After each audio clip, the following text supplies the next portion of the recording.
Ndege ya Marekani aina ya F-35 Lightning II ilitua kwa dharura katika kambi ya anga Marekani, Mashariki ya Kati baada ya kugongwa na kile kinachoaminika kuwa mashambulizi ya Iran, kulingana na vyanzo viwili vinavyofahamu swala hilo.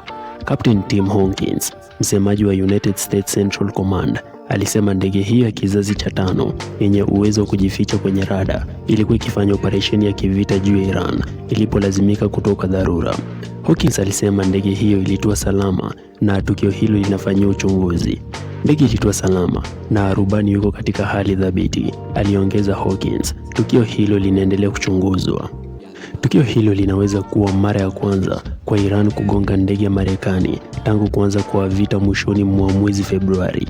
Marekani na Israel zote zinatumia ndege za F-35 Lightning II katika mzozo huo. Ndege hiyo gharimu zaidi ya dola milioni 100.